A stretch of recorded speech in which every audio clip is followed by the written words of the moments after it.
Buenas tardes para todos ustedes, hermanos y hermanas, en este programa, una vez más entre ustedes, este lunes 19, con el programa Una liturgia para la vida. También pueden ustedes acompañarme en otros medios de comunicación masiva, como es Spotify, Apple Podcasts, YouTube Music, Amazon Music, como iHeartRadio. El color de nuestras vestiduras religiosas en la Eucaristía van a ser de color verde en el tiempo ordinario, que por un lado quiere darnos a entender que no tenemos un misterio de nuestra fe en nuestra catolicidad o universal de nuestra fe que nos detengamos. Y también el color verde va a decirnos que vamos a estar madurando con 34 domingos en nuestra fe, que acaba de pasar un tiempo, la nacida del Señor o la Navidad, como también así le conocemos. Y Dios mediante será otro misterio, bastante más principal, que viene siendo la pasión, muerte y resurrección de nuestro Señor Jesucristo. Colores blancos en estos momentos, que son precisamente de alegría. ¿Qué vemos en este segundo domingo ordinario? Primeramente, iniciemos lo que todo ser humano podemos venir a esta tierra. Ahora habla el Señor. Primera lectura de Isaías. El que me formó desde el seno materno para que fuera su servidor, para hacer que Jacob volviera a él y a congregar a Israel en torno suyo. De fondo, entre líneas, se está diciendo que previamente a la misión, a una tarea que realizaremos en este caminar de la vida, ya estuvimos en el seno materno formado por dos semillas. Y también lo que en otro momento nos dice el Señor: antes de que ustedes me amaran, yo los amé primero. Y en esta elección o llamado a la vida, tenemos también, segunda parte, una misión o una tarea que debemos de realizar.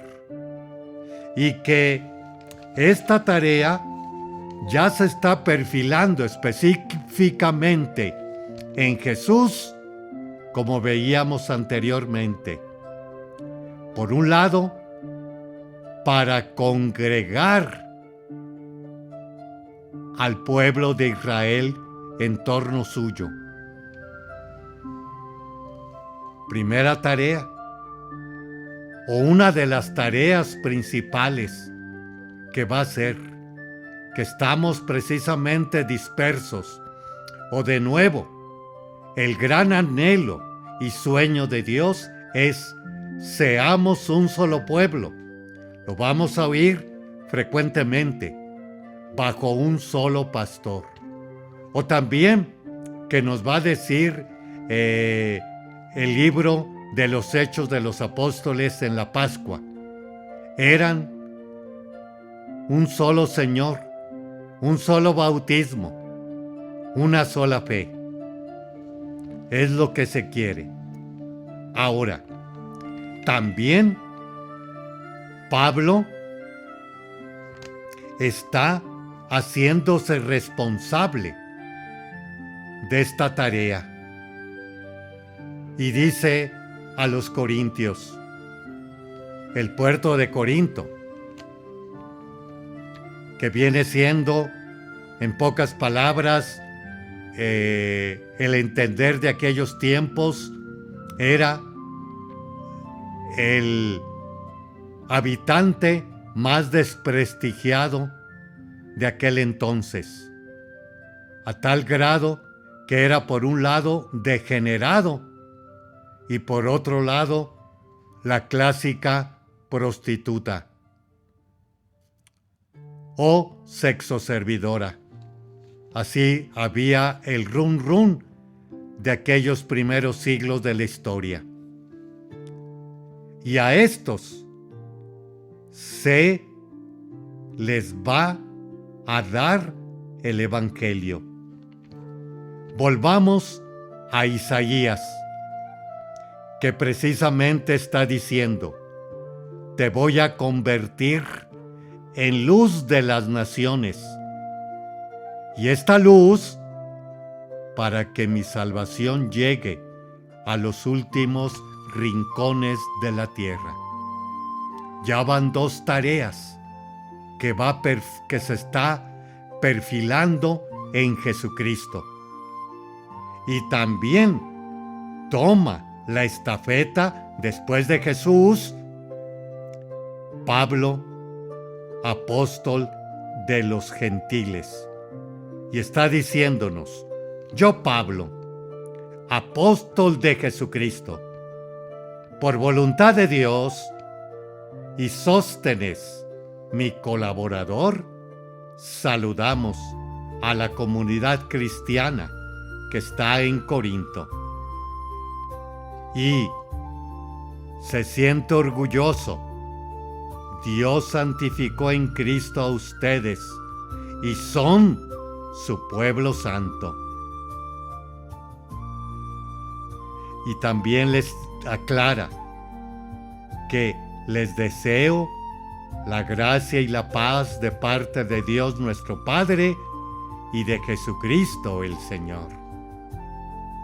Ahora, vámonos ampliando más esta tarea del Señor Jesús. Esta tarea la está testificando Juan el Bautista, diciéndonos: entonces Juan dio este testimonio: vi al Espíritu descender del cielo en forma de paloma y posarse sobre él. Domingo pasado, el bautismo. Yo no lo conocía, pero el que me envió a bautizar con agua me dijo: aquel que veas que baja y se posa el Espíritu Santo, ese es el que va a bautizar en Espíritu Santo. Y doy testimonio que es el Hijo de Dios. En otro momento también va a ser esta misma profesión de fe Pedro: ¿y ustedes quién dicen que soy yo? El Mesías, el Hijo de Dios vivo.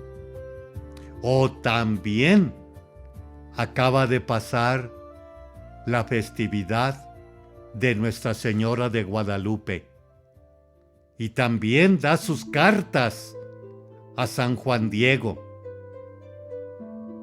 Yo soy la madre del verdadero Dios por el cual se vive.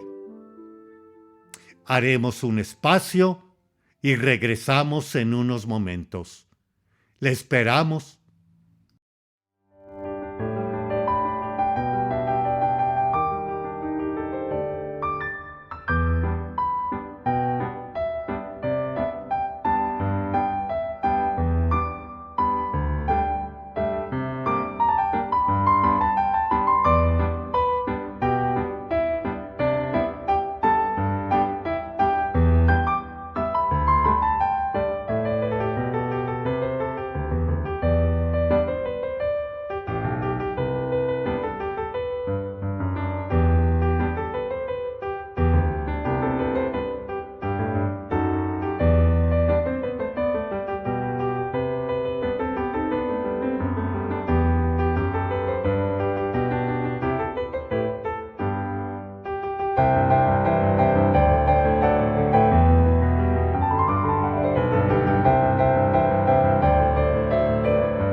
continuamos con esta segunda parte de una liturgia para la vida, domingo segundo ordinario, color verde, que quiere decirnos madurar nuestra fe.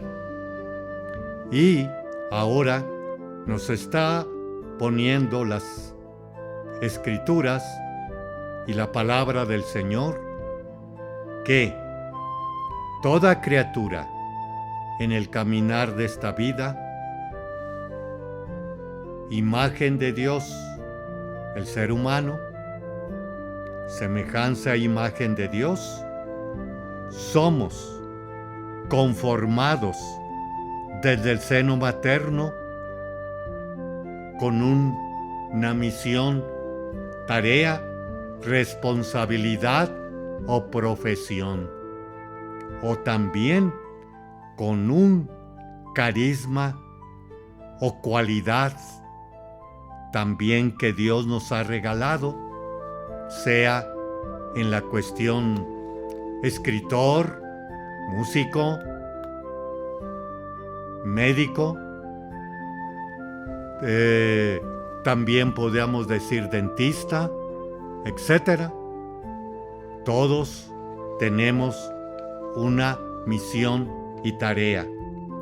Misión y tarea que ahora nos la está aclarando en Jesús y también en otro como es tanto Pablo como Sóstenes, que están dando este mensaje de luz y salvación para el pueblo de Corinto de aquel entonces.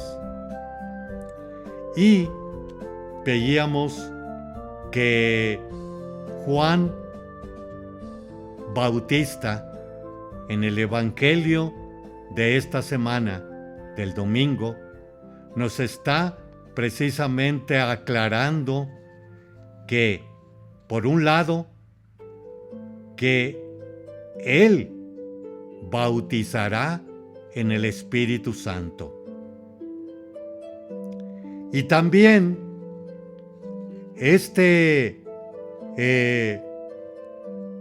Juan Bautista, también en el primer momento de el inicio del Evangelio, nos habla que vio a Jesús venir hacia él y exclamó: "Este es el Cordero de Dios, el que quita el pecado del mundo.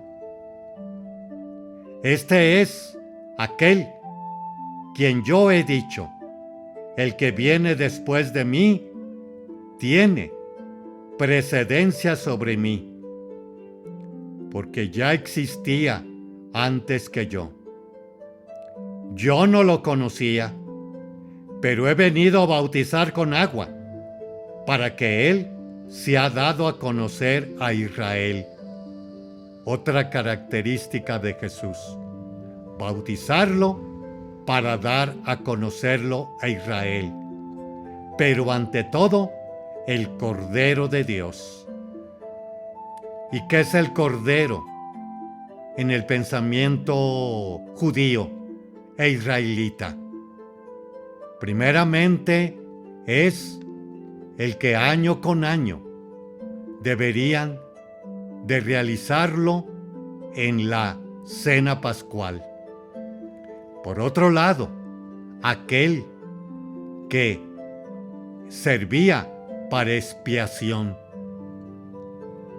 y también aquel que ponía el sacerdote o el pontífice las manos sobre el cordero, se degollaba y con esa sangre era con agua, era rociada en aquel pecador, que quitaba con ello el pecado, o que el pecado que uno tenía se transmitía a aquel cordero degollado a Dios. Eso es por un lado y muy clásicamente, pero también tiene otras más ideas de fondo.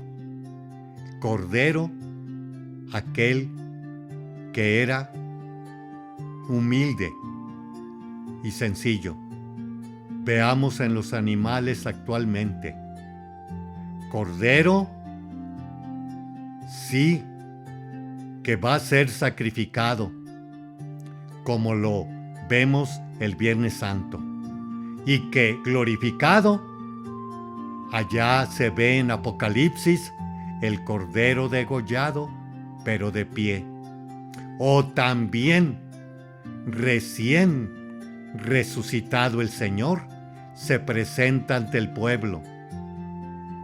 Pequeño, los apóstoles, miren mi mano y mi costado. Soy yo. ¿Tienen algo que comer? No soy un fantasma. También, ¿qué más nos quiere decir? Cordero de Dios, que depende todo de Dios, de su Padre, como así lo vamos a oír continuamente.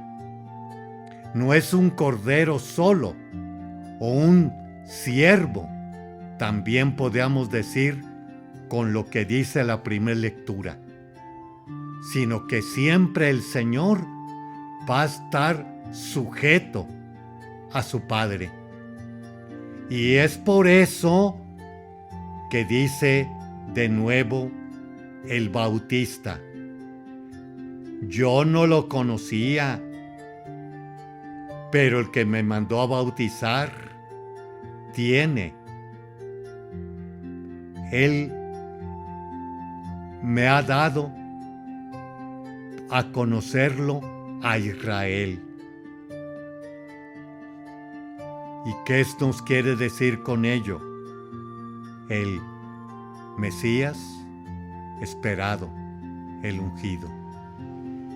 Ahora, también requiere la tarea, cualquiera que fuese, misión, cualquiera que fuese, en nuestro caminar de la vida, pues tiene sus sacrificios. Tiene también su qué ver. Por eso me gusta bastante un pensamiento de un libro que acabo de leer, con este tono que hemos llevado. Descubrir la vocación, el llamado, y ser fiel a la misión, a la tarea, nos trae una paz personal y la eficacia de una vida, o que conocemos nuestra realización de esta vida, que en otro momento va a decir el Señor en el Calvario: todo está cumplido. Y dando un fuerte grito, entregó el Espíritu. Muy similarmente, también Francisco de Asís, cuando ya veía el momento de su partida: cántenme los salmos. O también el protomártir Esteban: no tomes en cuenta este pecado a sus agresores. Y se durmió en el Señor. Haremos otro espacio y regresamos.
Continuamos con esta tercera parte de una liturgia para la vida. Ahora vamos a adentrarnos en el diccionario de liturgia, que nos va a hablar acerca de este tiempo ordinario. Introducción. Reflexionando sobre los datos de hechos presentes en nuestra realidad, incluso el que no profesa ninguna fe, se da cuenta de que el fluir de la propia existencia está cargado por el ritmo de los días de trabajo y de los días de fiesta, algunos de los cuales tienen su origen en acontecimientos de la historia civil, otros en hechos propios de la historia religiosa. Es más, la mayoría parte de las festividades tiene un origen religioso, como el ritmo semanal, el día del descanso, domingo para los cristianos, sábado para los judíos, el equivalente a nuestros viernes para los musulmanes, o el retorno anual de las fiestas, Navidad, Epifanía, Pascua. Ahora bien, frente a esto, hasta el hombre peor preparado, desde el punto de vista cultural, se plantea la pregunta: ¿por qué se hace esto? La repetición del día libre de trabajo es de la misma manera que la repetición semanal de la jornada religiosa para el que profesa una fe, o quizás aquel que tiene sus orígenes en esta. Y el que profesa una fe se pregunta: ¿dónde está el verdadero sentido de las fiestas religiosas? Puede encontrarse una respuesta a estas preguntas investigando sobre el significado del tiempo. Al cristiano, la respuesta completa le llevará a la comprensión del misterio, o sea, de la historia de la salvación que se desarrolla en el tiempo. Inciso 1. Las diversas concepciones del tiempo. Es oportuno observar ante todo que la concepción y la realidad del tiempo litúrgico no pueden ser comprendidas o pensadas como nociones etéreas, estériles o fantasiosas. El tiempo litúrgico no es una noción, es vida, es dar espacio vital al Espíritu de Cristo, presente en la vida cotidiana del cristiano. Por eso, se comprende mejor al vivirlo que al hablarlo. Si aquí se habla de él, es para comprenderlo más plenamente y, por tanto, para vivirlo de un modo exhaustivo. El tiempo cósmico en él, que se desenvuelve y se desarrolla la historia de la humanidad, si se toma en su sentido genuino y se le ha sido conferido por el Creador, es tiempo de Dios.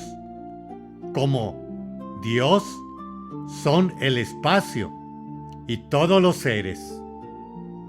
El tiempo litúrgico es tiempo de Dios, pero con una sola observación: en Cristo Jesús.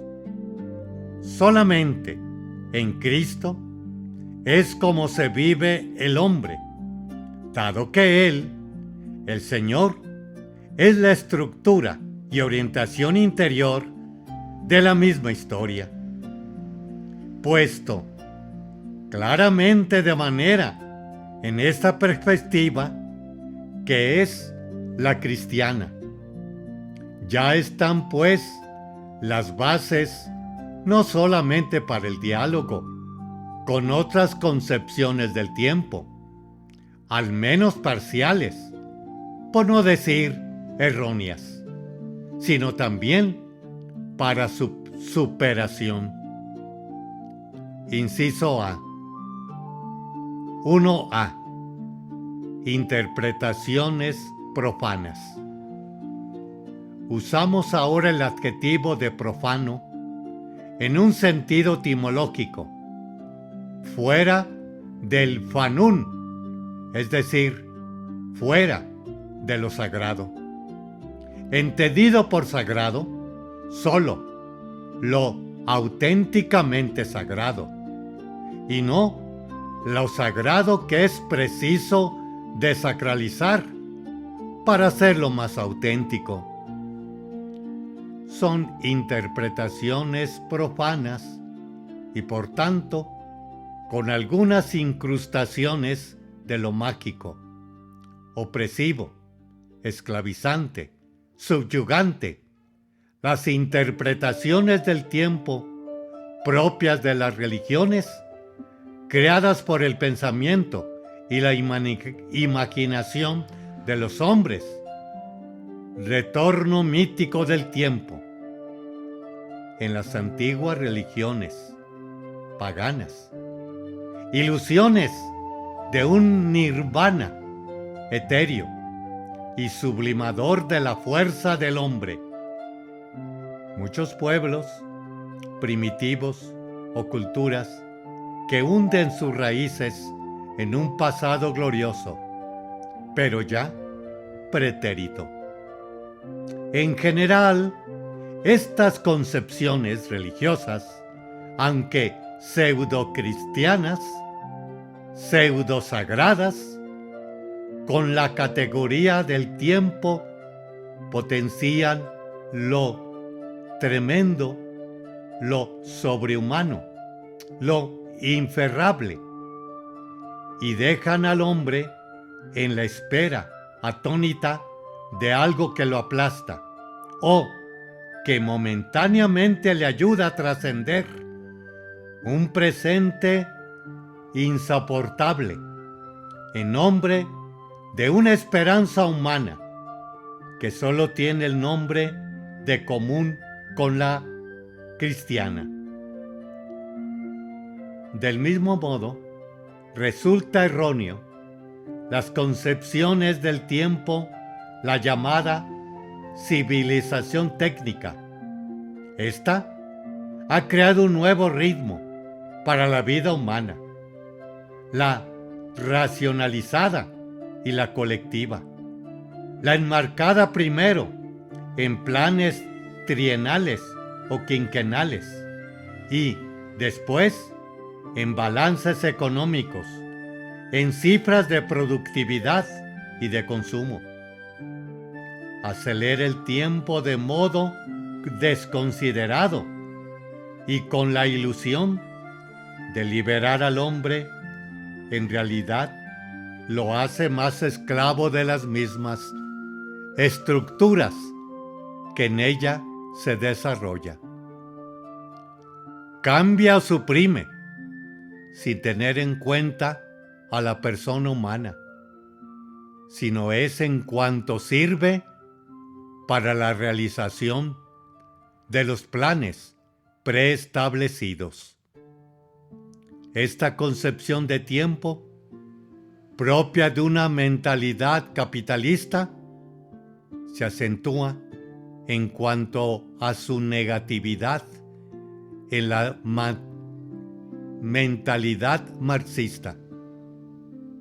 Aquí encontramos la concepción de un tiempo cerrado en sí mismo, porque está deliberadamente separado de toda posible relación con la eternidad. Haremos otro espacio y regresamos en unos momentos.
Continuamos con esta última parte de Una liturgia para la vida. Les acompaña el Padre Víctor Anguiano en esta momento de reflexión cristiana y católica. También pueden ustedes escucharme a través de Spotify, Apple Podcasts, YouTube Music, Amazon Music y iHeartRadio. Cuarta y última parte. Los santos y santas de esta semana. 20 de enero. Santos Fabián y Sebastián mártires. Año 288. El primer laico en ser elegido papa, Fabián, se distingue por su trabajo en la orientación y organización de la Iglesia por provincias eclesiásticas y las obras de las catacumbas. También nombró obispos para la evangelización de las Galias. Según una carta de San Cipriano, fue mártir en la persecución de Decio. Sebastián era soldado, capitán de la guardia de Maximino en Roma, y gracias a su posición podía ayudar a los cristianos durante la persecución de Diocleciano. Pero cuando se enfrentó al emperador, fue acribillado a flechas hasta que lo dieron por muerto. Una piadosa viuda cristiana, Irene, recoge su cuerpo y lo cuidó hasta que se sanó. Pero Sebastián de nuevo se enfrenta al emperador, recriminándole por la crueldad de la persecución y lo apalearon hasta la muerte y abandonaron su cuerpo en una zanja. Ambos se distinguen por su perseverancia en la fe, pasando por encima de obstáculos, traiciones y situaciones políticas y religiosas difíciles, así como por su firmeza en el testimonio. El catecismo afirma que, para el cristiano, no debe haber ambigüedad alguna en su profesión de fe. Número 2471. 21 de enero. Santa Inés, Virgen y Mártir.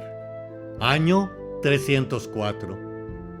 Fue una jovencita mártir de la persecución de Diocleciano, proponiéndola como modelo de castidad, defensa de su virginidad y testimonio para la juventud. Algunos padres de la Iglesia, como San Ambrosio, Prudencio, Jerónimo y Agustín, escribieron sobre ella. Se dice que, ante las ofertas de salvar su vida, si abandonaba su fe y se casaba con un joven romano, dijo: «Estoy desposada con aquel a quien sirven los ángeles». En su fiesta es tradicional en Roma que el Papa bendiga cordeles en honor de su nombre, que en griego significa pureza y en latín cordero. Inés es ejemplo de la entrega en virginidad a Cristo, de la que nos habla el Catecismo de la Iglesia. Comentado, en los tiempos de la Iglesia había hombres y mujeres que han dejado todo para seguir al Cordero, donde quiera que vaya. Número 1618. 22 de enero. Día de la oración por la protección legal de la criatura en el vientre materno. Festividad en los Estados Unidos. La decisión judicial sobre Roe y Wade, el 22 de enero de 1973, que abrogaba las leyes de restricción del aborto, asentó un duro golpe al derecho a la vida de los no nacidos y a la reverencia y el respeto por la vida humana en general.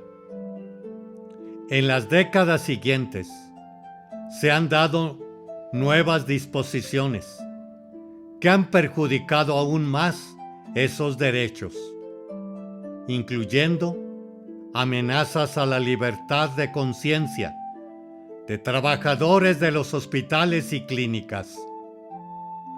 El trabajo de defensa de la vida humana continúa en muchas instancias católicas y en las diócesis de todo el mundo.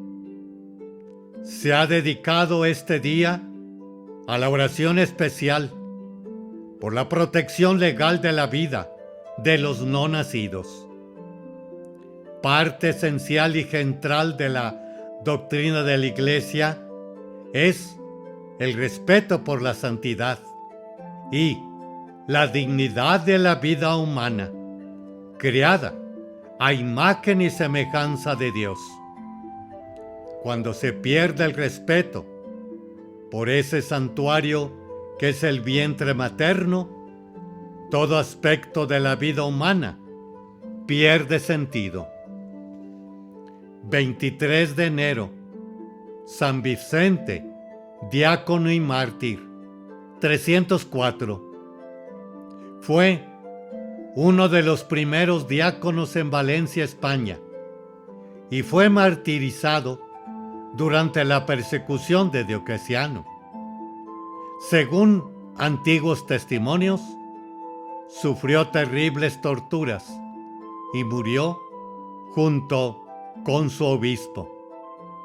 La fiesta nos invita a la perseverancia y a la fortaleza para superar obstáculos. También nos llama a apreciar el servicio al que están llamados especialmente los diáconos, según lo habla en el Catecismo de la Iglesia, en el número 570. Los diáconos participan de una manera especial en la misión y la gracia de Cristo, que se hizo diácono, es decir, servidor de todos.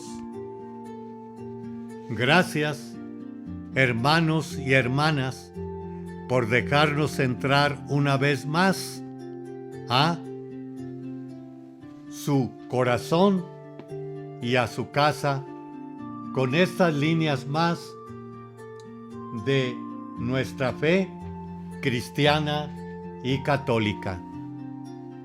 Y que el Señor de la luz y de la historia nos ilumine cada vez más en nuestras responsabilidades y misiones de esta vida, para así llegar plenamente ante la presencia del Señor. Como lo dijo en la séptima y última palabra en el Calvario: todo está cumplido. Buenas noches, buenos días para todos.